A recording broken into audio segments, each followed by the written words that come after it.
All right, all right, all right. We are live. We are live. Welcome to another episode of By Any Means. By any means, baby. Hey, we gotta get Bridget involved in the intro too, man. We I can't We have know. do, we do. When do I come in? It's like by any means, by any means. Do I like say it after I Derek? like it. I I don't like know. That's too much. We might have you kick it off or something. I don't know. We'll see. We'll see. All right. it. But listen, hey, everybody, welcome, welcome, welcome to the conversation. As always, I'm excited about the conversations that we have on the show because I just feel like it's a lot of substance involved, and I definitely appreciate the insights that everybody always brings to the table. So, um, before we get into it, we got to kind of talk about the reason why we decided to delay our broadcast until Thursday instead of Wednesday like we normally do. It's this versus battle, man. The versus is taking over the culture, man. What's going on? Yeah. What For is sure. going I mean, on? it's a continuation of the culture. It You is. see how they pay. You see how they got a deal now, so they paying the culture yet once again. And we needed it. We needed it. It was good for us, especially during the lockdown, the quarantine. 100%. Mhm. I heard something that kind of made me tickle. It tickled me on the inside a little bit. They said, the reason why we started this was to spread love amongst the community in the culture and whatnot. But you named it versus, man. A lot goes into a title, It's Yeah. like if it's gonna be positive and show love, you probably should have put a little bit more thought into the whole competition. You know what I'm saying? Like I get it, but I guess they probably said that because of all the beef between T.I. and 50, right? I like it. I thought it was a good, catchy title. I think versus still brings people together, even though it's versus. Healthy That's- competition is good. I guess it's kind of like a double entendre though, right? Versus or versus. You know what I'm saying? Like Mhm. rhymes. I don't know. Anyways, I think I put too much thought into that. I tend to do that often. But look, let's get back to the introduction. Oh, first, all right. So real quick, Derek, I know you watched Versus last night, and I know we didn't introduce Christopher, and I'm being rude, man. I'm sorry, man. Hold on. Let me get this banner off of here so we can see your name. There we go. So I just kind of want your insights, man. Who won? Snoop or DMX? Oh man, it's not even close, man. It's Snoop's catalog is just too robust. I mean, Facts. there's going to be classics that when the beat drops, you're like, all right, next, that's one. So, but on the other hand, DMX, let's not sleep. I definitely had that. I remember, I don't know if it was the one with Hell is Hot, whatever, said something like that on it with the X. It's That dark was, and hell is hot. yeah, whatever it's called. That was the album I had on repeat. But Yeah. shout out to DMX for going up the bat. But nah, Yeah. not with Snoop. It's no chance, man. I was thinking about that last night. It was like, man, it's gonna who has a catalog that you can really stand toe to toe with Snoop. The only person I could think of is who he called out, which was Jay-Z. Who else has a catalog that can compete with Snoop? You think, Jay-Z? What? Are you kidding? Okay, we're not gonna have a Jay-Z conversation right now. Yeah, I'm with Bridget though. I mean, what's What? Jay-Z, No, Snoop? Jay? It's totally different. I mean, I'm not saying it's not somewhat comparable, but it's just different. Mm. It's they're two, yeah, it's different from flow to like just as a just lyric. Like, nah, I don't know. I would Jay-Z. So Sorry. I'm thinking, when you look at the catalog, I'm thinking the diversity of songs, right? Like when you think of somebody who has everything from the hard tracks all the way to the pop tracks and the love songs and whatnot. Like, I don't know. I think Jay is kind of like in a league of his own. I don't know who else is competing with Jay. Yeah. I mean, the only other person that could really compete and it's fair is Lil Wayne. I think that's someone with enough, or of course Drake, but Drake might, but Drake's just have not like he doesn't count. So, but I think if Wayne and Snoop went at it, I think it could be competitive. But I feel like if it was a versus with Drake, it would be Drake versus Drake. Like Drake. Yeah, that's not even close. It's just the truth. It's just what it is. Yeah. Well, listen, enough about verses. I want to get into the conversation. But before we do that, I want to just kind of back up a little bit and let's introduce our guests. Myself, Kelvin, Derek, Bridget at this point. Let's introduce Bridget, if you wouldn't mind, since Chris is kind of your esteemed guest. Would you mind introducing? Yeah. So I'm super happy to have him on today. This is my friend Chris Stubbs. He is from Florida boy, and he's gracing us with his presence this evening. But he was living here in Pittsburgh with me in Pittsburgh, working in the same school district that I worked in Pittsburgh. And what he did was early college and high school work. So he was our early college and high school, I believe, coordinator, right, Chris? Yep. Yeah, for the entire district. And so, he wasn't on the show, but I thought it would be awesome to bring him on this evening to be able to add a whole nother layer. Like, he's definitely an expert in this space, and he's for the people, like he's for us. And so I think he has a lot of great ideas, and I'm interested to even hear what his feedback is. But there's some other things that he's doing and working on. So Chris, if you just want to share a little bit about, who you are and what you do, let us know, let the people know. For sure. Yes. And thank you for that great introduction. That was very pleasant. So yes, I have. It all started. I went to Duke University for undergrad, played football there, and it all actually started when I injured my knee. So I am the student athlete. One injury, it's all over. What do you do next? And so when that happened to me, that's what really sparked my whole passion for helping students not be in the same position that I was in. I'm at a top collegiate program, esteemed university, known around the world. And it was my junior year. And when I had to make a decision of having a permanent limp or, being able to play with my kids, in the yard, I was like, hey, my family's more important than,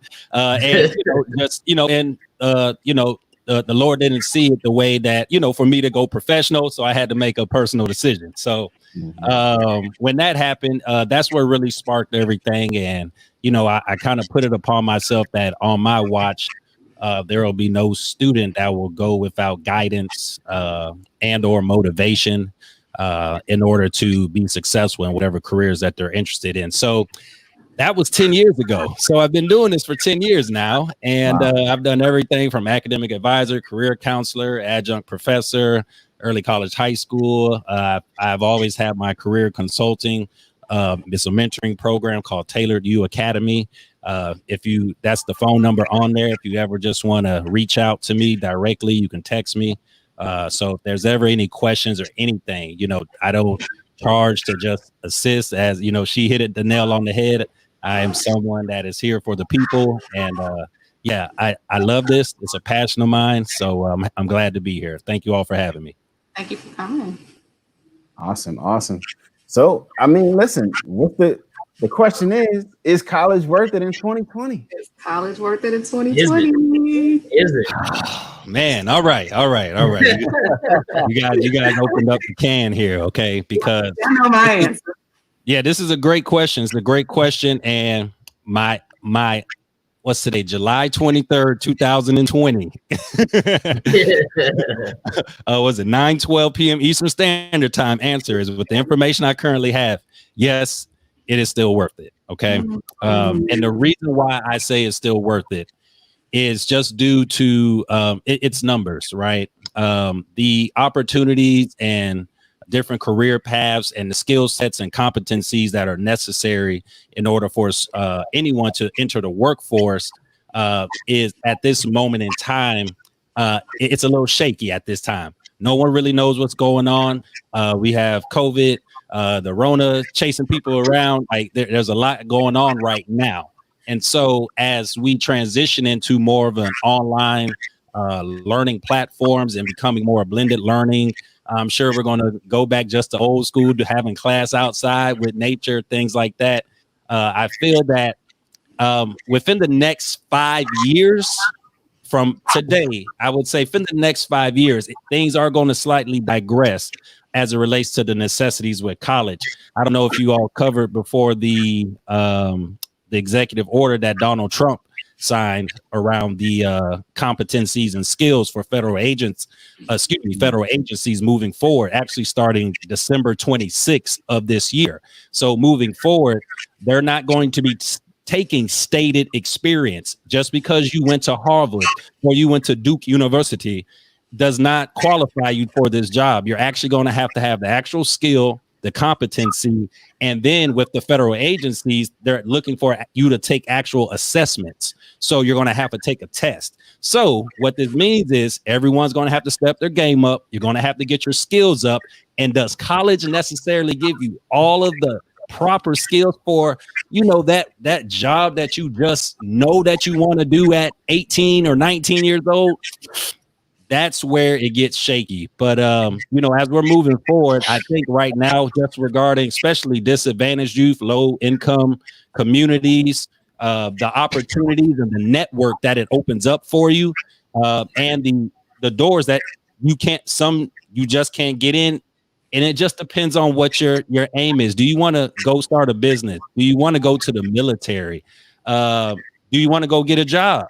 Or do you want to go to college? I always tell students that I work with, excuse me, I'm all out the camera. I always tell my students I work with, you got to pick one of them because you're not going home and just chilling. That's not what you're doing. Okay. So you got to pick one. You're going to college, you're getting a job, you're starting a business, or you're going to the military. Which one do you want to do? And then we create a 4-year plan around the top two, and we move forward in those directions. And if they change their minds along the way, and I'm talking high school students here, then we work with them. But I think it is still with a targeted approach, with a tailored plan. I think it's definitely worth it in 2020. So Okay. I think going with that, right, I think the one thing that I talked about when we, had our show was talking about, right, the plan and the strategy. And that I think that everyone needs to have a plan and strategy coming out of school. But me personally, if I think just dollars to what you're getting out of school, the amount of money that you pay to go to school, I think the way that school is currently structured, my response was it's not worth it. I don't think that it's worth it. That doesn't mean I'm not recommending for folks to go. I think you just have to have a plan when you go. But if I'm going to leave school and have $100,000 in debt and still not know what it is that I want to do in life and still not, I shared, I think it is quite unfair for a 16, 17, 18-year-old to have to pick what they're going to have to do for the remainder of their life, pay for it, be in debt for it. My son is in the top, be in debt for it, And so I think the way that it's currently modeled, no, it's not worth it. I think if there were some other preparatory aspects or career and technical aspects or skills, project-based learning, getting them into internships early, I think that could help. But yeah, it's a no with a caveat, right? It's not a no, don't go. It's a no, but go with a plan, have a whole 100% plan. So interested in what, Derek and Kelvin, where y'all at with that? I mean, how okay, so I get it, but how can you have a plan if you don't really know what you want to do with the rest of your life? You know what I'm saying? Like, how can you formulate a plan? That's great point. Yeah. Well, okay, so yeah, and that's key, right? That whole guidance piece is key for me because, again, I kind of speak for the voiceless in a certain aspect, and it's like not everybody has that guidance. Not everybody has, a family member or a guidance counselor that's willing to actually do their job. You know what I'm saying? A lot of inner city schools, they just don't have the resources. They either because they don't care or they're not getting paid enough. They're dealing with all types of stresses. I mean, it's all right. One thing I kind of toyed with earlier was the idea of this whole teacher versus parent thing. When you talk about, speaking of verses, right? This teacher versus parent thing. Like, I understand both sides of the argument. the teachers like, why aren't the parents more involved? The parents are like, why don't the teachers care more? Okay, you're a teacher. You should understand that teaching your child is a full-time job. So to have to work a full-time job and then come home and help you teach my kid and help, put food on the table and help, get them ready for bed and baths and all that other stuff. Like, it's a lot. It's a lot to handle. But then at the same token, it's like, you're like, teaching can't stop when you leave the classroom, right? So I feel like just at the end of the day, everybody has to be involved in preparing that child, but it's easier to say and harder to execute as a society, I feel like. So yeah. I don't know. You're bringing up a great, valid point, and I believe one of the most important, the biggest problem that we have, and one of the most mysterious solutions to it, because the triangle between the student, the parent, and the teacher, that's a bond that has to remain in constant communication. And it's actually upon the school and the student support staff, i.e. the guidance counselors, and, really to help manage that communication between everyone. And unfortunately, you're getting people, there's not a chance. Like, they do this during open house, for example, right? You have open house so that you can build some rapport. And if we all know sales 101, that's the first thing that you need to do when you're trying to sell to a parent that, hey, I have your child's best interests at heart, and whatever it is that they want to do, I'm going to be here to help guide them through this. Now, I'm not going to tell you I have all the answers, but I am resourceful, and I can either point you in the right direction or get you with someone who's in that, whether it's industry or field, and have some experience in that to help give you some tips. The old saying goes, a wise man learns from others' mistakes and a fool learns from his own. So what I always try to do, a program that I've actually spoken with Bridget about, that I'm putting together, is called Major Connections, right? And it's really about a mentorship around, hey, yes, although you may have a desire to have this particular job down the road, but there is a degree or a major that's really aligned with that. So let's say you do want to go to college, we can do that. But if you just kind of maybe want to skip, if possible, I saw in the last episode, you guys were talking about specialized degrees and how, like, if you want to go be a doctor, if you want to go be a lawyer, hey, we need you to can't have you doing surgery on me. You just, learn on the fly. We can't have that. So the point is, to wrap this up, is that, with the parents, the teacher, and everybody's at fault. I'm going to say it. Everybody. And the student too. They're included too. Okay. Absolutely. Everybody is at fault, but I can't say that we do work to bring it together, but at times it breaks. And that's why you have to really have that relationship, because when one gets straggling and going away, if you don't have that bond to either, sometimes, hey, you got to go knock on that door. Sometimes you got to go to that park that they're at, just to, hey man, where you at, man? Like, we can't, I know who you rolling with, and we just trying to protect you. You know what I'm saying? Mm-hmm. So it comes down to people really caring. If you don't care, I always tell people, get out of education. Get out. We don't have time for you, bro. Like, we really don't. So if you're not here to really help these students, like, I don't even talk to me. Okay. So I say all that. We all got to work together. And, it's just something, it's a big problem, and I'm sure I'll be interested to hear, if you guys have some solutions around it. We do programming in districts. We have youth organizations, summer camps, and everything else. What do we think is the, a possible solution? Anybody got any? Hey, all right now.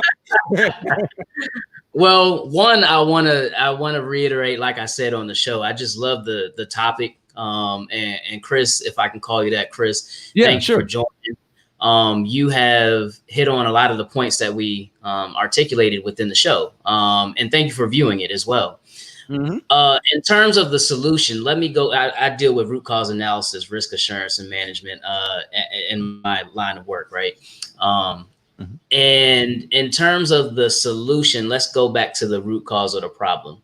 Now, on this show, by any means, we oftentimes tie things all the way back to the root of economic empowerment. And we had a lawyer on the show as well, Tiffany, and she was about to delve down into this issue. Because how can we get to the appropriate solution or solutions without knowing the actual root or roots or root causes? And I really think, I mean, look at it. We started this conversation, and not in a bad way, but we started this conversation talking about VERZUZ because we actually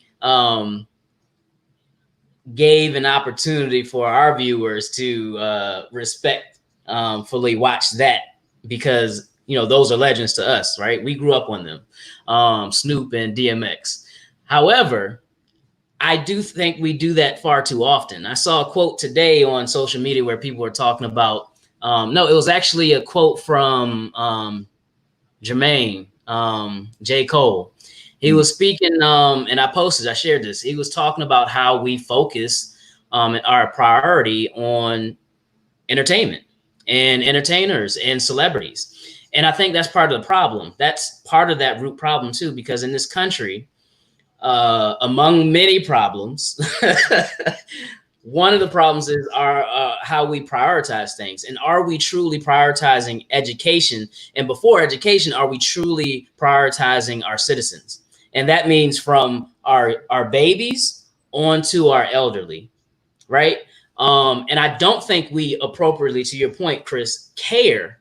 We don't operate as though we care. We don't set policy and laws and regulations appropriately for those people of any demographic across that age group, from babies to adults, in the right way. So when I think about it, I just go back to how this country is capitalistic in nature, and it's a business, and they operate, and we, in a sense, operate more so like a business. And then we set our priorities on money, and what makes a lot of money, sports and entertainment.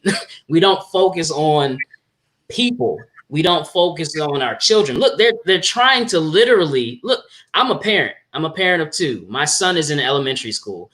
I have to have conversations with my wife over the last month or two, who is also a teacher. So I have to have twofold conversations, right? One, in this current climate with the pandemic going on,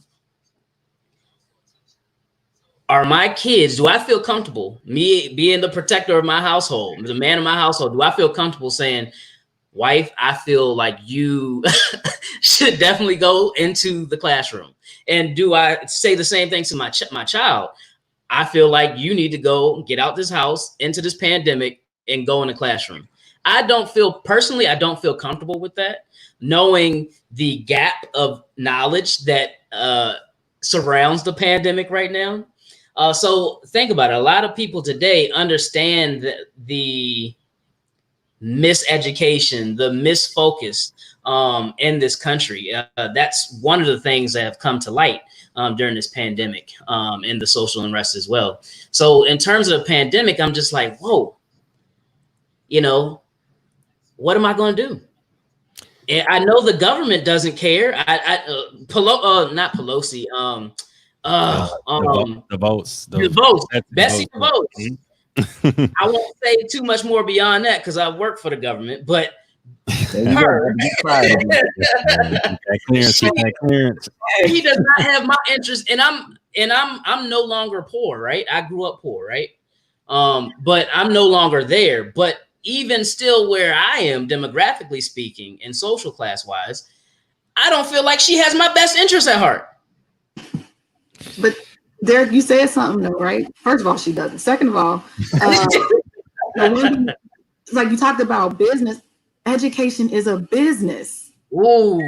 Let's talk about how people making money. Let's talk about how contracts are happening and people are hiring, and like education is a business. And I think, again, that's why I think the way it's structured currently, it's not necessarily to benefit the student. The student has to come in not knowing anything about the business side of education, navigate that system, and then try to be successful with a whole bunch of debt.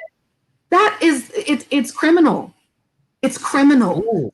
So it's for me, it's a no. Like, so I want my son to go to the best schools. I want him to have the best college experience. That doesn't change my feeling necessarily about him wanting to do that.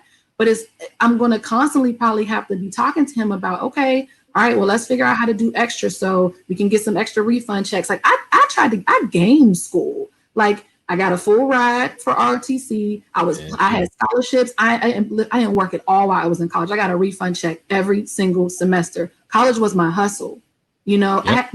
But in my mind, and I know everyone's not like that, but in my mind, it was like, how do I do this for free? What am I willing to pay back? It's going to be time, money, work, like you. And I was like, okay, I'm willing to pay back time. So I'll do the military. Like I'll do that. But the idea of the fact that it's a business first. Yes. I think, 100%. And I think that COVID, that being during this time, is forcing colleges to have to think creatively about how they're still going to first educate students. So I think even though it sucks, right, there's some opportunity here to be able to kind of pivot and for students to be able to actually get out of it what they're putting into it. And oh yeah, by the way, should we be charging them the same amount of money if we're going to be going to a whole online? Like, you know what I'm saying? Like, how do we bust down that cost and still get the quality education? People are having to make those decisions right now. They could have been did that, but they wouldn't. Why? Because it's a business and they have a board and they have sponsors and funders. And I'm done, but yeah. But you know, and before Kelvin and Chris, before you go, what I want to say is you're exactly right. So I think from a root cause standpoint, there's the structure, but then there's also the prioritization in this country, right? Because even though, and here's what I want to hit home. Bridget, you're spot on about structure, but I think that structure of a business actually extends beyond or before college. And that's the points that we're hitting on. So I appreciate this conversation because when you think about at the federal, state, and local levels, how do we manage education? We manage it like it's a business. Think about this, not just on the parents' level. You said that triangle, Chris. You got the parents, you got the teachers, and you got the children, right? So God bless the children.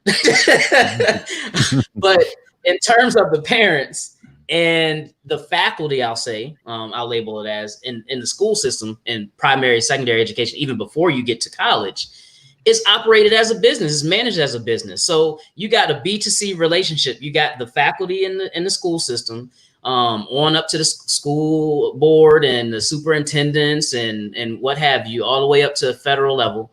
But then you also have the faculty there, and you have the parents who are the customers, right? You got a split customer, the children, and then the parents. How is that being managed? In order to play, and you hit this too. In order to play the game, you got to know the game. So, Bridget, you mentioned this in college. And how are we playing the game as the customers, the consumers of American education at the primary, secondary, and collegiate or higher education level? How are we playing that game? Because they're clearly playing a game with us. And Chris, thank you for joining and telling your story about being an athlete. Because there's two sides of the big business of college. Because you got academia, and then you got a whole nother episode. Go ahead. Yeah. No, I mean, because student athlete, that the pay, that's a big topic. I just want to go back to what Bridget was saying about the what type of education are we going to receive with this? And, I unfortunately hate to be the bearer of bad news, but I feel that if people don't know, then they won't, then they can't act accordingly. So unfortunately, so let me just give this some context. I'm currently in my dissertation, and I'm doing my dissertation on how teachers utilize student-centered learning technology, i.e. technology tools, i.e. social media, i.e. the internet, anything technology, software, Google Classrooms, all the above, correct? Blackboard. Yeah, all that. So all studies are, the research is showing that there's a lot of teachers that are aware of how to be great teachers online, but many just don't because the training wasn't there, because we have a brick and mortar system. They're in buildings. We do the training in persons. That's how the system was. That's how it's been going. And then coronavirus hit. And with me being in the middle of my dissertation on my topic, you know, I'm kind of like, well, you know, we kind of saw this coming, but to your point where you said there's a game being played, what was baffling to me, it's not baffling, I don't think that's the right word. What was interesting to me, I guess, would just be, just to kind of give it, is so many people didn't realize that there was learning going on online. And yeah, it was just like, whoa, there's online learning. Oh my, wait, how are we gonna? Yeah, you just like what we're doing here. You just cut it on and you talk just like if you were in person. Now, to someone who's been in the game and who knows this stuff, who deals with educational technology, this is kind of just what I do. Like I'm into the tech stuff, so I know what's coming. I'm already, like, I got my mics, all this. I was already ready for this. I was like, oh, hey, we're ready to go. You know, so the point is, though, just, you know, to both of you all's point, Bridget, about are they going, what type of education, you know, the research, and we can just imagine no one's been ready. No one's been prepared. So how are we going to even have a quality education? And then are you going to pay for it? Because, and let me just be clear about earlier, Bridget, where, you know, I understand your point, because what I wanted to let you all talk to, because I was going to go into the caveats of the game. Like, hey, we're only going if it's free. Don't go if you have to take out money. Not smart. It's not smart. You got to go be a teller at the bank and go just learn some basic customer service skills and some sales skills and keep it moving. Okay. All right. So when I say I'm for college, it's with a plan. And that's when we say, hey, we're going to work on both of these. And maybe when we get to there, you're like, you know what? I really want to do military, forget college. Or I really, really want to go to college, forget the military. You know, and then, you know, hey, just like in real life, their minds change. But yeah, it's going to be interesting here moving forward with how college and the perceived what's the word? You guys know the word I'm looking for. The perceived brandness of it that is so important is slowly but surely going to fade. And that's what I think in about 5 years is really going to, because everyone's going to catch up to the technology and just realize, hey, I can just go on YouTube. I need to go to school. I can just, there's 18,000 teachers on YouTube. I just pick the ones I like. And if it works, it does. If it doesn't work, you know, they could just trial by error and keep it moving. You don't have to go to school anymore. But yeah, let's talk first. This has been a very interesting conversation. Much different from the one that we had, you know, on Monday's episode, but I appreciate it. It's strange for me because, you know, I get it. If you have to take out a loan to go to college, it's not a good idea. It's not worth it. The value is just not there. However, there's still a certain contingency of people who see it as their only way out, right? I mean, just to keep it a buck, like if all you see is a certain thing, go back to inner city kids, right? If all you see are kind of drugs and violence and minimum wage jobs and things of that nature, and you want something beyond that, and you don't have like a talent, like you can sing or rap or dance or, you know what I'm saying? Like, how else do you get out of that situation? You know what I'm saying? Like asking somebody who has only seen, you know, a certain limited number of things to go beyond themselves and go to YouTube and watch a whole bunch of videos and learn the code or something like that, for example. That's a lot to ask that person when they're still dealing with daily struggles, right? How do you feed yourself? How you gonna keep a roof over your head? All those other types of things. If you're taking and to your point, Kelvin, to your point, the point of college is to master self-directed learning. Yeah. In high school, you are not mastering self-directed learning because you are in what is known in educational jargon, the pedagogical phase of your education. You start off in andragogy, you go to pedagogy, and then you go to hudagogy. Hudagogy is basically talking about after high school, it's self-directed learning. Okay, so anyone out there, go Google hudagogy and just learn everything about self-directed learning, because that's what, at the end of the day, education is the goal of education. Because if you can't teach yourself or learn for yourself, you're dead in the water. But to your point, many students, that is their only way out, which is why I can't say it's not worth it, because everyone's situation is different. And that's why my organization is called Tailored You Academy. We tailored this just for you. Okay. Do me a favor. This is just for you. Do me a favor. 2 things. Can you, in the comments, can you put the name of your academy and then also spell out hudagogy or whatever? Oh, yeah. Sure. So that Google that, because I'm going to Google that myself. Who the dog? Who the what? Who the doggy? Yeah. Put that in the comments. So it's a great, you know, if you just want to just research, nerd out real quick on some how to become the best intaker of knowledge and how to just go get that information that you need to get to that next step. You have to know how to do it. And what college does is allows you to, okay, my parents aren't here. Okay, well, I guess I got to figure out how I'm going to eat. Okay, well, this on Monday I spent too much money because I didn't want to cook. Okay, now I don't have a ride. Now I got to figure out. You see, you're teaching how to direct yourself, and then you got to manage your classes, just like how you have to manage your job and your duties. It's all a replication of the workforce. School is just the preparation for the workforce in the real world and dealing with people. We all been in, we all know in high school, when you graduate from high school, you say, wow, years after, I thought high school was over. It seems like everyone is still kind of doing, acting like we're in high school. Why is anything changing? Well, it's because it's just a mirror of the world that we're in and how we function. And I think school is just is the generator of the workforce. It's what it is. It's what it is. Or prison. It is. Or prison. Well, or prison. Right, so how does going to school send you to prison, Derek? You got to explain that one. Now that's another episode. Oh, y'all, that's a whole other episode. Okay. What'd you say?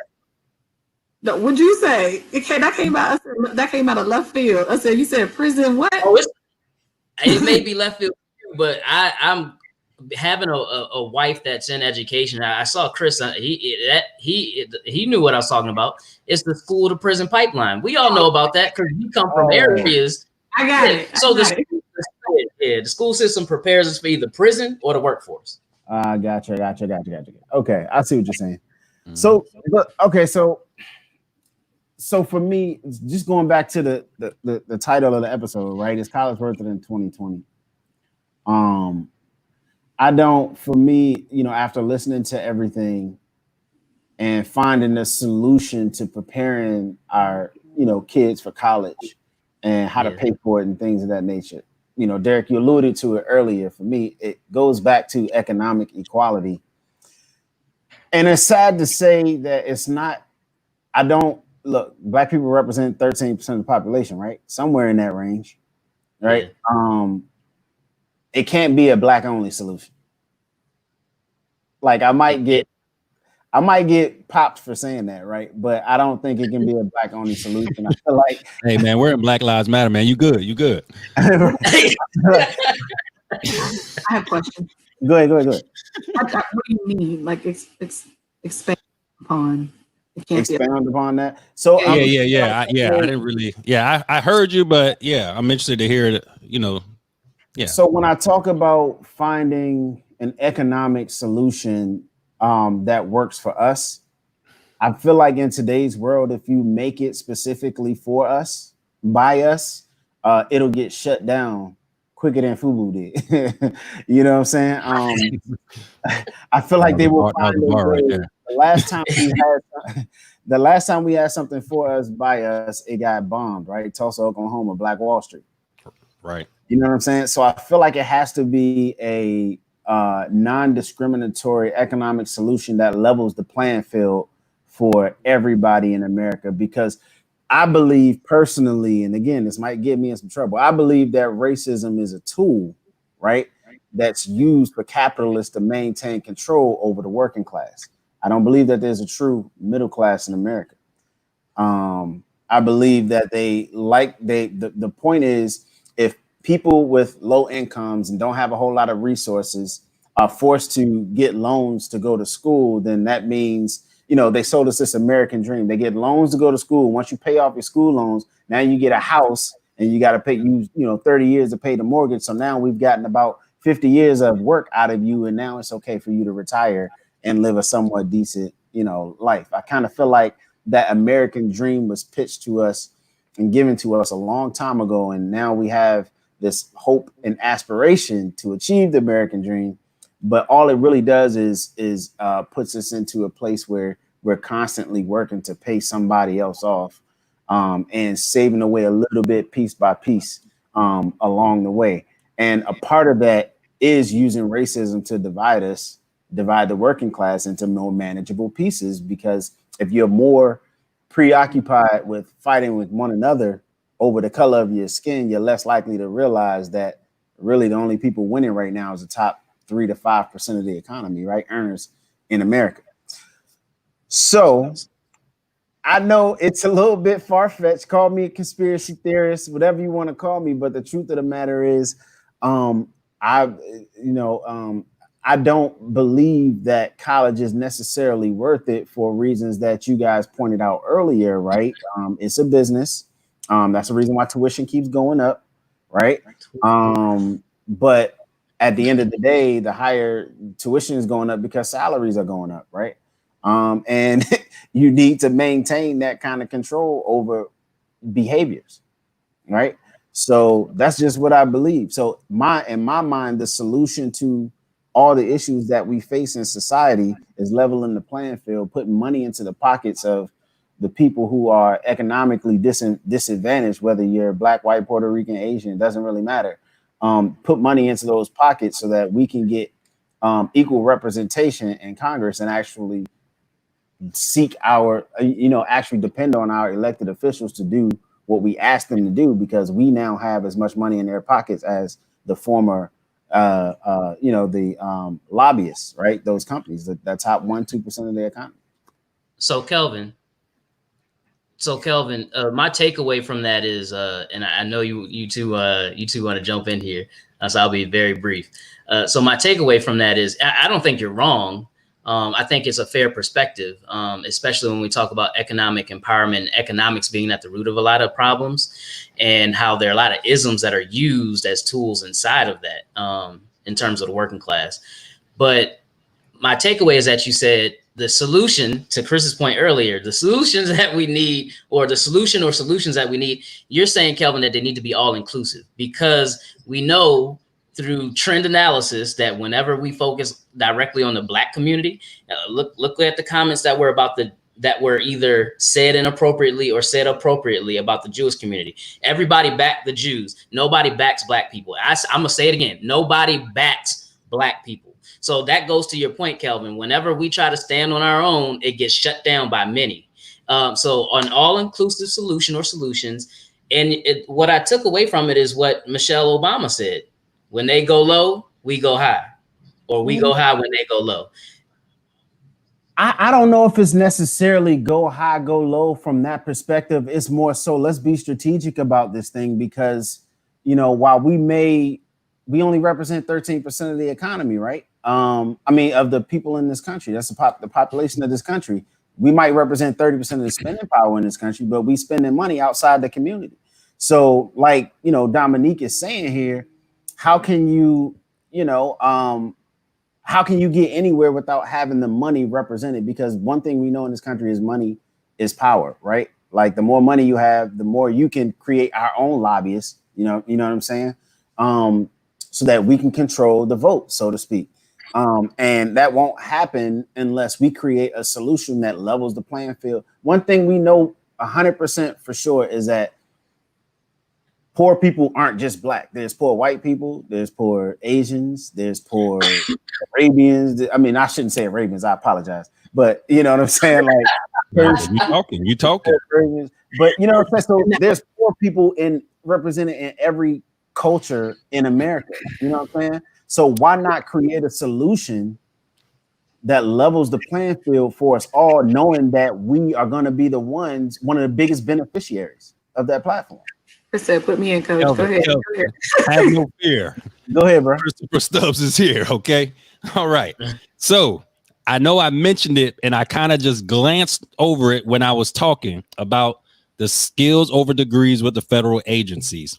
2/3 of Americans do not have college degrees. This is starting in the federal agencies. It's already happening in the private sector. It's going to be probably within the next 5 to 10 years that it's going to slowly but surely come into all the public sector workforce, where it comes to, do you know how to do this or not? We do not care what that receipt says. It could say Duke University on that. I call degrees receipts, by the way, so you can see how I think about them. Yeah, I got but I understand the value they had for the time, for the last 30, 40, 50 years. A degree was what you needed to have, but we're moving into a new system. Coronavirus just kind of gave it a little turbo boost a little bit. But that, if you look at, just research that skills over degrees signing by Trump, what you will see is that it opens up, because when we're talking about low income and poor people, we're talking about everyone, including black people. So that gives them an opportunity where it's like, hey, I may not have been able to go to college, but I do know how to put together this device over here, just like that person that went to school for 4 years. I just learned mine on YouTube, but I know how to do it. You know what? We'll take you. And that's what I foresee the world coming to, just based on what's going on. And when we're saying something for everyone, a lot of people looked at this and said, oh, there goes Trump setting up this and that and yada yada. And I'm reading all the stuff and I'm like, honestly, it just levels out the playing field, and everybody's got to step their game up. Either you know how to cut hair or you don't know how to cut hair. If you're a good barber, let's see. If not, I don't care how long you've been cutting. Can you cut hair? I don't care if you started yesterday. If you can cut, let's do it. So it's going to be an interesting world, and I know I got to pick a side. So I'm sticking with college is worth it. But I know I'm going to lose the war. I'm going to win the day, but I'm losing the war. So I'm right, is what you're saying. So what I said was correct. All right. So real quick, Derek. Hey, where's the mute button? Let me stop. Real quick, Derek. So my only thought process behind that, right, is when you think about the number of technical jobs that are coming up the pipeline where you need some type of technology degree, that stuff isn't necessarily easily to pick up on, at least I haven't. I don't know. I guess I haven't been looking for it, but you know, the green jobs, so to speak, right? All those highly technical jobs that are coming down the pipe, I feel like you kind of need a college degree for that. So I don't know. Tell me if I'm wrong, but my thinking is, if you need a college degree for those types of jobs, and he's made it easier for you to say, forget a college degree, I'm going to go and do this. I feel like he's kind of setting it up, knowing that, you know what I mean? Like, people will relax and not spend the money to go to college, but then their people will, and it's another form of segregation. You know what I'm saying? So, am I guilty? I'm gonna use the military as an example really quick, because I think it fits nicely, right? So you have your enlisted service. Most of them, not all, some of them have college degrees, but most of them do not have college degrees, right? They come in straight out of high school, and they're there to kind of do a lot of the work. You know, they're worker bees, right? Then you have your officers. I went in as an officer. I had a college degree. Typically, we come in as managers, right? And so that's kind of how that goes. there's this really interesting group of people called warrant officers. And warrant officers are specialized technical officers. They're not quite enlisted. They've been enlisted. They're not quite officers. They sit somewhere in the middle. And so the military says, right, the Army says, we need people in very specialized positions that have very specialized schooling to do very specialized things. And I think, again, going back to college and the model, because you spend that first 2 years just kind of figuring out who you are, right? We're all finding ourselves. I think there's something to be said for, and Tiffany, right, our guest last week, she talked about the skills-based learning. And if you think about career and technical education, I work for a national career and technical student organization, shout out to BPA, but, it's all about, preparing students for the workforce through a skills-based model. Now it's co-curricular. They go through school and they do the skill stuff at the same time. But there's something to be said for building technical leaders, in our workforce, because we need folks to be able to do things well. And sometimes you have to go to school, then you still have to go to a technical school in order to get the specialized. And so if we can cut some of that out, we can save money, people's time, people's resources, the light bill at the school, we could just get them straight into their specialized space as opposed to, doing a whole bunch of other stuff. But that kind of brought that up for me. Mm-hmm. I understand your point. And because even with a student that I had just finished working with, he's going to the Air Force he wants to do the lawyer route. And I know, like they were saying, because I was with him with the recruiter about how that if you can't, like, let's say I was a lawyer and I wanted to join, like they're like, hey, there's this kind of special door for you that you can go in. But that's something totally different. I really want to just kind of go into the skills-based learning. What if I told you all, if you were 18 years old, you could make $94,000 after 6 months of schooling? Sign me up. I want everyone to Google Salesforce Trailhead. Okay. So this is an enterprise networking system that will provide you with certifications that cost you only $200 to take the exam. And the skill set that you learn managing those machines, the back in the skill set of it, on average is roughly around $90,000 a year. When Salesforce hires, they don't look for your degree. Can you manage the machine? And so as a student and a parent looking towards the future about finances, is it worth it? There's so many questions, because why would I go spend $50,000 when I could go spend $2,000, get these 3 certifications and go make $120,000, and I'm 19 years old? Why am I going to college? That's the biggest question. And that's why I say do not go unless you have a plan. Go do something, figure it out, but do not go waste your time and money without having that plan. Because what I remember when I was in high school, I had no idea just kind of why I was going to college. It was just kind of what you did. School, I love to learn. As you can tell, I'm always I'm keeping up with everything. I just love information. I just always have naturally been a curious person. But when I went into college, guess what I was doing, y'all? I was a student athlete. And y'all heard about student athletes before? Well, let me tell you, some of it's true and some of it's not true. But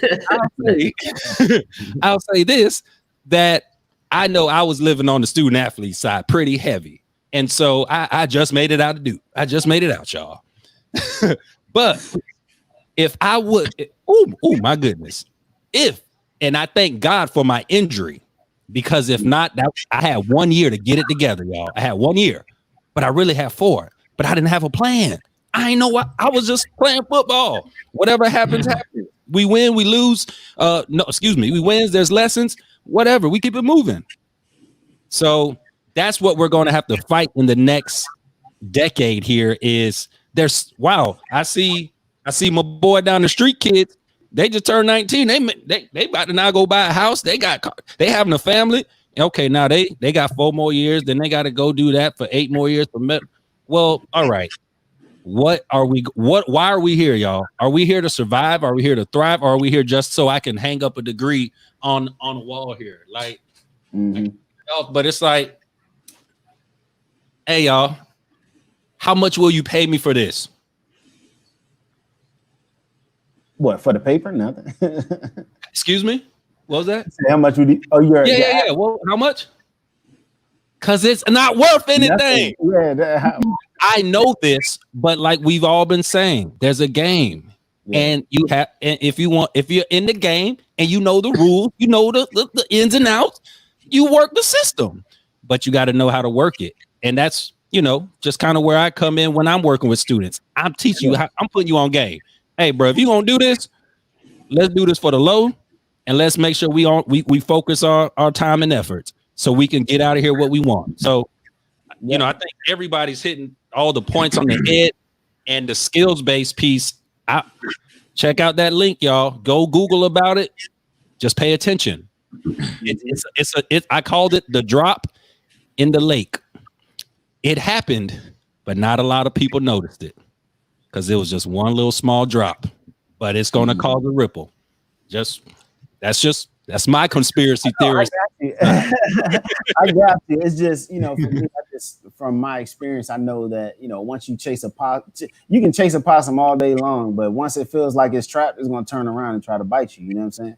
So, I feel like when something seems too good to be true, 9 times out of 10, it normally is. You know what I'm saying? So I'm just naturally a skeptic. I'm a natural skeptic. Right. Yeah. Which part is too good to be true to you? It's the skills over the skills over degrees. Like, so you think the degrees will remain over the skills going forward to a certain degree, right? I feel like it provide a lot of good jobs for good opportunities for folks. But again, I feel like there's always an ulterior motive because of who it came from.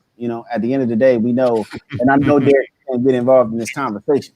But this is where I think our people not our people, but just people in general. I know what you're saying. When they see a legislation like this, at the end of the day, it's the law. Right. So either you work with it or you just fight against it. And it's like real estate laws and tax laws, right? We all know about that. That book is not published on Amazon. Right. You gotta go find all that information to really know all about it. So that I respectfully just can't agree with that case, because at the end of the day, if I'm just thinking of a scenario, right? I'm an employer. I got 2 candidates. I got one that's over here saying he wants $75,000 because he got a degree. I got one that said, "Hey, bro, I'll do it for the 30," and they both can do the job exceptionally well. As an employer, now how do you know that? I don't know how the business is set up, but if it's just straightforward profit, I'm just money hungry. Hey, I'm trying to save $1 here. Okay, so that's where. But when it comes to the skill set, how are people going to start looking at it and perceiving it? People just, I don't know.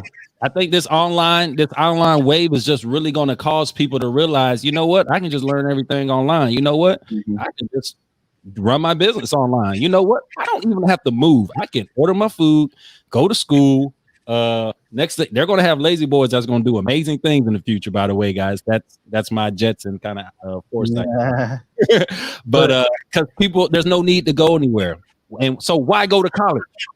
And like Bridget said, what kind of education are we getting now? Why am I paying all that money just to see you on my computer screen? What am I really getting out of this? So I'll digress. So my question is to you, and not directly at you, because I know you are communicating and articulating what's happening in today's times, right? Mm-hmm. So thank you for identifying or communicating one of the happenings by the federal government, the change in law. But I will say laws, regulations are man-made. So, and I don't mean to bring God into this, but God's in all things. Hey, Because laws and regulations are man-made, I have an understanding that laws and regulations don't equate to what's right all the time, right? We know that. We know that. So in terms of this law being enacted to support based hiring and employment, I can know there's no evidence enough for, I have not researched the evidence to say whether I say yay or nay, right? But what I can say is based off of my experience, indirectly, is that the structure, and I want to talk to something, the structure again, Bridget, thank you for bringing up structure, because in all of us, we've hit on this point, planning and structure and execution. Like structure really matters. And I think structure needs to be adjusted from top down, from the federal to state to local, to primary to secondary to collegiate level, because I think this conversation is great about, is college worth it? But I think what we've turned the conversation to as well, and rightfully so, is how are we training people? And I think this country has focused on money, as is a corporation, and focused on sports and entertainment, which makes the most money or generates the most revenue, as opposed to focusing on its people and educating its people. And so when I think about the structure of the primary school system and the secondary school system in college, we said it. We didn't like when I said it. It either takes you to prison or it takes you to employment. But that's reality, or it takes you nowhere. And we have to be strategic about how we set ourselves up, what our end goals are, because today's system is not set up. Quite frankly, what we're talking about is skills-based training. But if you come to me today in an interview, one with a college degree that is 22 and one that is 18 without a college degree, right? And I'm saying today, not 5 years from now, but today. I'm following. The structure, the infrastructure is not in place for me to say, oh, this person at 18 is going to be competent and ready and skills based. He's not. And I can say the same thing for the college person. So because the way that we teach kids right now in primary, secondary, and the college level does not, in a lot of cases, prepare you the right way, which goes back to Bridget's point about that structure literally being worth the dollar, the cost benefit analysis for you to, one, assume debt. But we've talked about this. There's multiple ways, right? There's college, there's military, there's trade, there's entrepreneurship, right? So there are already options available. But when in terms of like the schooling in America, I feel like that's the real problem, because how are you developing skill-centric individuals? Yeah, we say STEM, we got STEM programs, but even the STEM system ain't selling us the right way, because in Virginia, you got what? SOLs, and they teach you on this memorization base. That's not skill-based.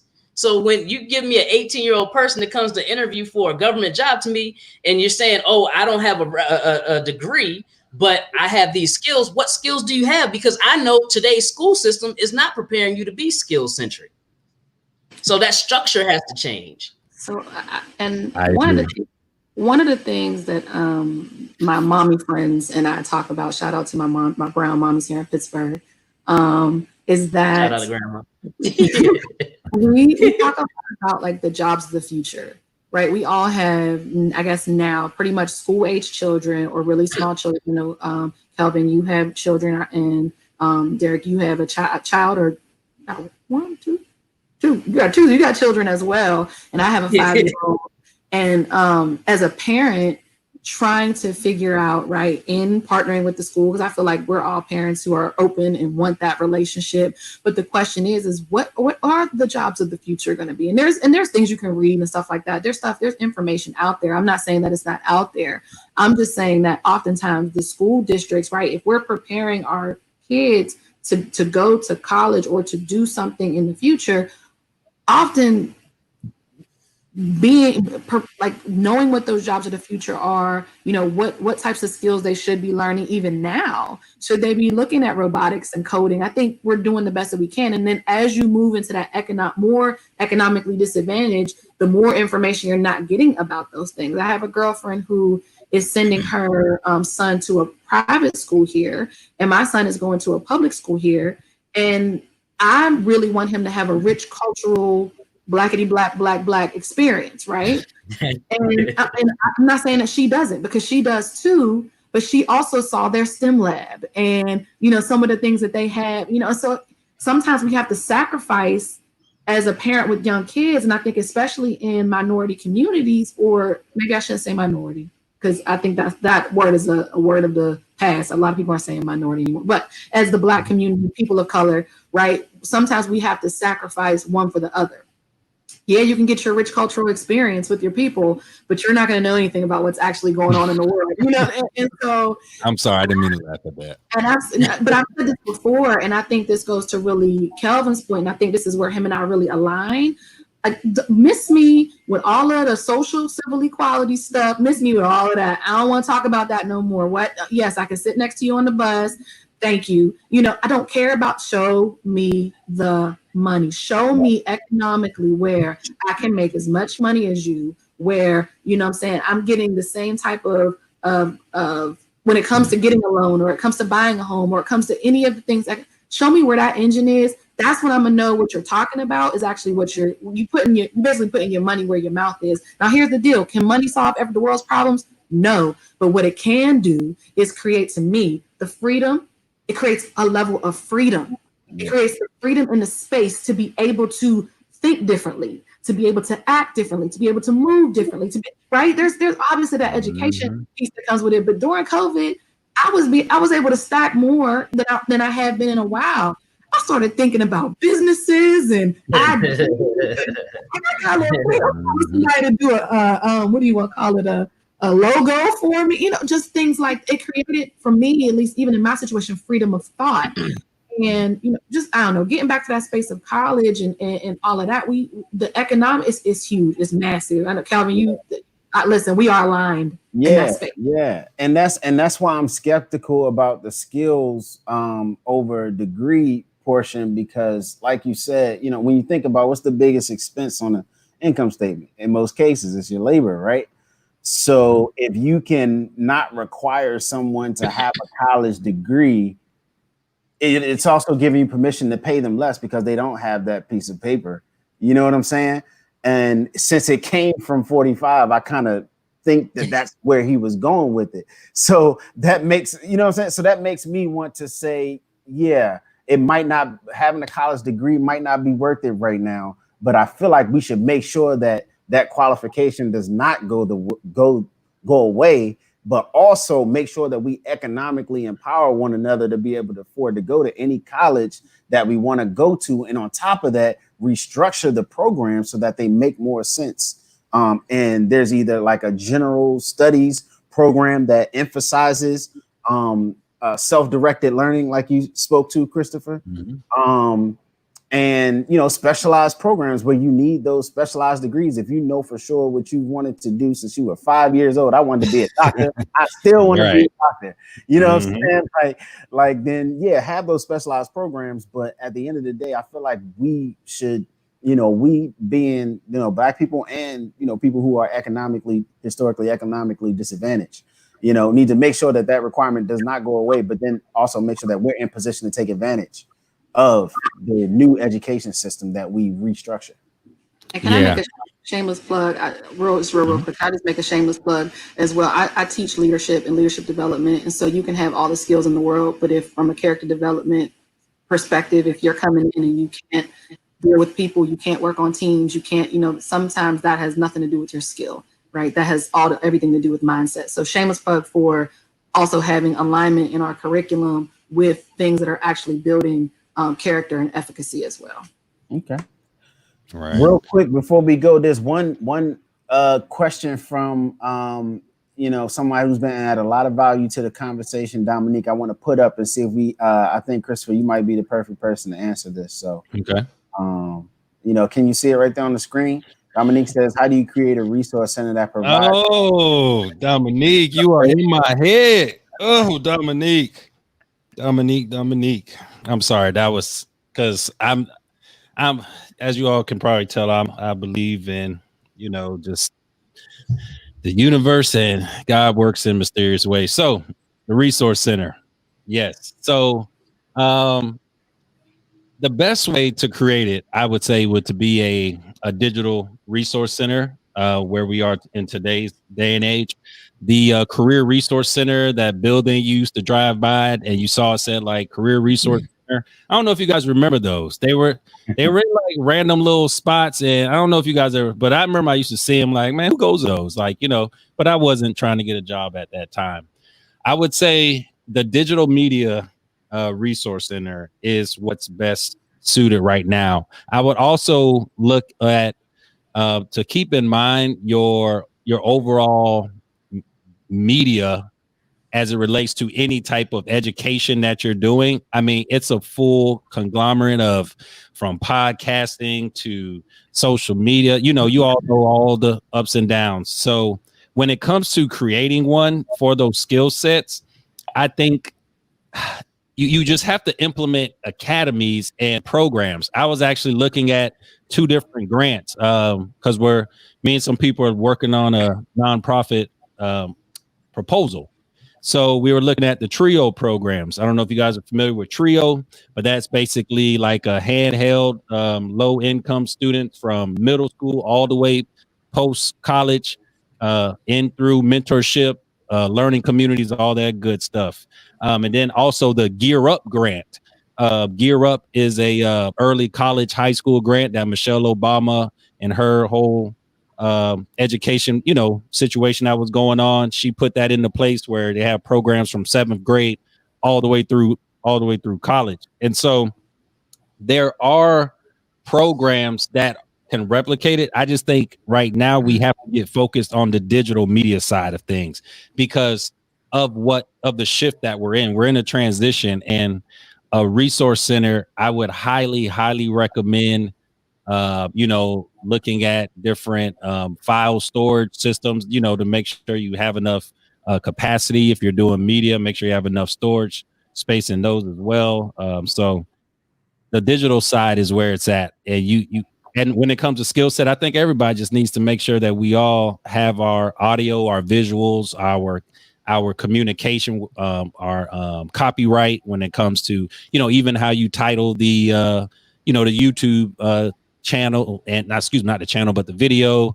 There's so many little nuances that when it comes to skill set, and the question is, who's going to teach that? Who is teaching this? And that's why I love what I do, working one-on-one with students, because I know they're getting their normal education, but it's you have to be able to. I have to sit down with you because everybody's so unique. And Kelvin, I know I disagreed with you earlier. Just know it's on the point that you were, that the skills are going to maintain. I think I believe the skills are going to surpass for some of those reasons you're saying, especially the low cost of labor. That's really the biggest one. And unfortunately, our capitalistic society is going to promote it and just embrace it. And I hope that's not the case. Sure. I really hope but all I want to do is tell our young, black and brown, students that, hey, as you're going up, just know you got to be good. You better be good. You can't just be okay. You just can't be all right. Oh, I'm okay at this. You have to be good because there's more competition now. And you just gotta know how to cut that hair, man. You can't line my beard up right, man. I can't Eric be cutting. Yeah, man. So listen, let's get some. Hey, Chris, man, we don't mind disagreements on this show at all because it encourages conversation and enlightens us a different perspective. So we appreciate those moments of dissension, right? So What other final thoughts you guys have for for is college worth it in 2020? But real quick before we get to that, I just want to encourage. First of all, thank you to all the viewers who tuned in to this live session. We really appreciate you guys.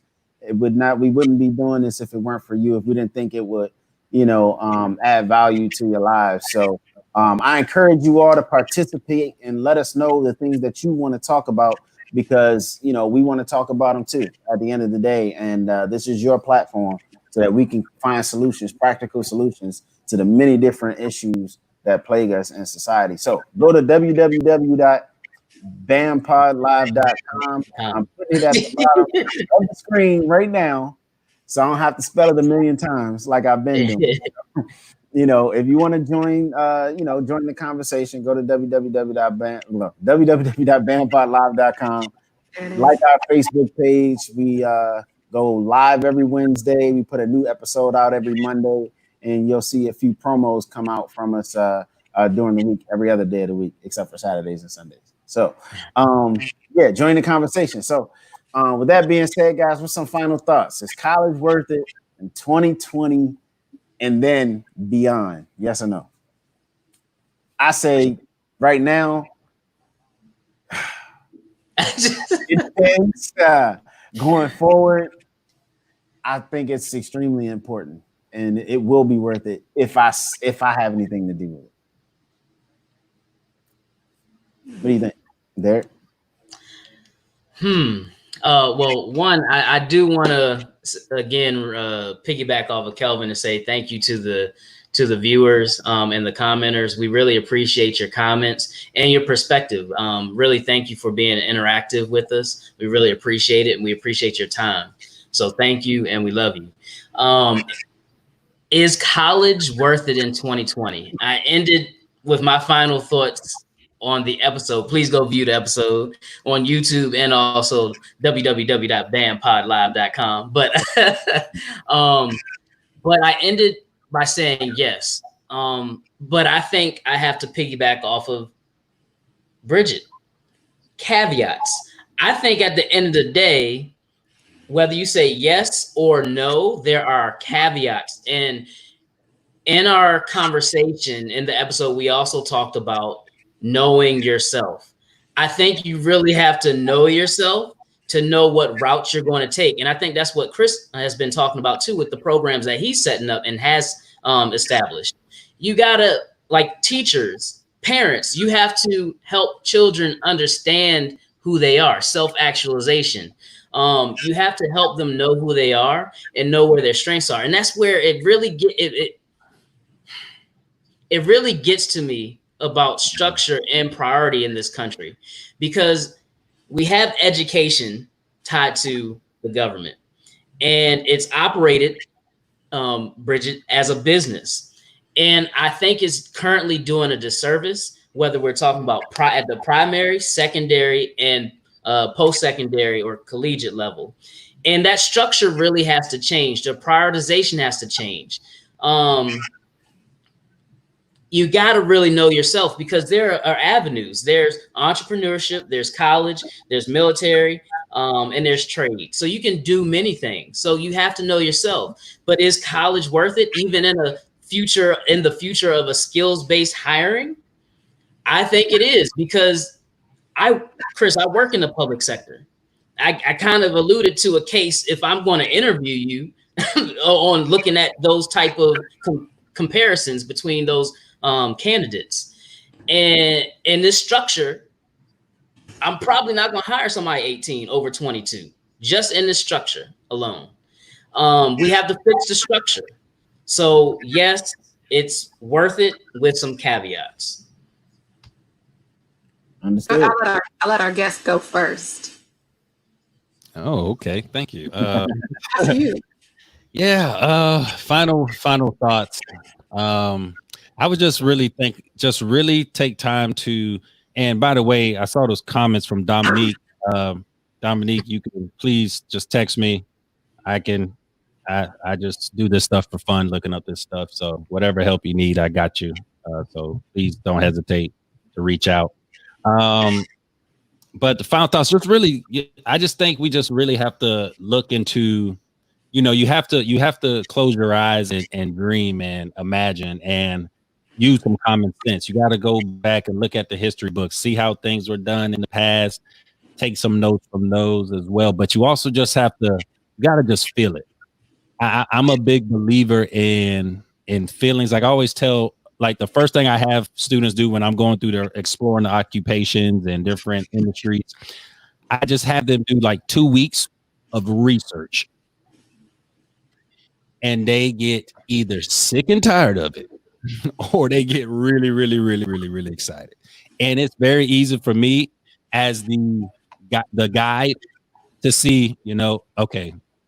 And like you said, help them figure it out. As we all, I'm sure, can at some point in time, you needed somebody to tell you, like, you ever call your friend and say, hey man, if somebody called you, said what I'm good at, what would you tell them? You all probably done that before your career development at some point, but sometimes we have to just, and that's why when you see talent, you got to tell somebody. Like, I'll tell you right now, Kelvin, amazing show. I'm very impressed. Thank you. And Thank you. that will let you know that I am the media critique, make sure it's tight and right guy.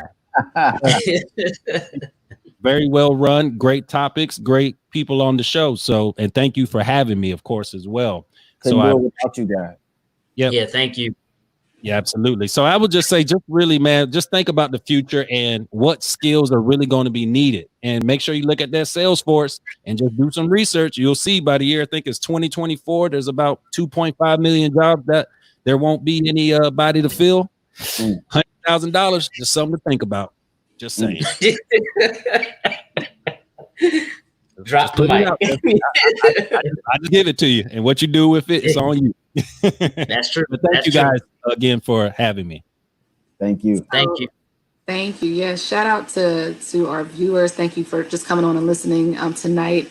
And shout out to Chris. Thank you so much for answering the call. Generally when I call you, you're there. So I appreciate you so much for coming on and just sharing your knowledge with us, dropping some knowledge on us this evening. My final thoughts, right? What I said last week, I was like, no, it's not worth it, right? I think I still feel the same way. One of the things that's kind of resonating with me right now about the conversation is maybe not, is it worth it, but is it worth it to you? And why are you going? And having those types of conversations with our kids. So I think that I'm going to hold that, right? I got a little while till my little one goes to college, but I'm going to hold that as a point of conversation, because I think it gets into some more critical thinking about the decisions and the strategies. And it doesn't necessarily just say you have to have a strategy. It starts to get at asking some of those critical questions to pull out strategies. So thank you all for this was a great conversation tonight. So it's still a no with some caveats. But for sure, if that's what you think is the right thing for you to do it in a way that makes sense for you. Absolutely. Absolutely. Once again, and finally, thank you all. This has been another presentation, another installment of By Any Means Live. Please like, comment, share, subscribe. More importantly, pay it forward, right? This is a Black business, folks. Play it. Send that collection plate on around. You know what I'm saying? All we asking for is a little bit of word of mouth. That's all. I'm just kidding. 10%. Your time and your offering. All right. Hey. Have a great night, guys. I love you. Be blessed. Good night. All right. Peace.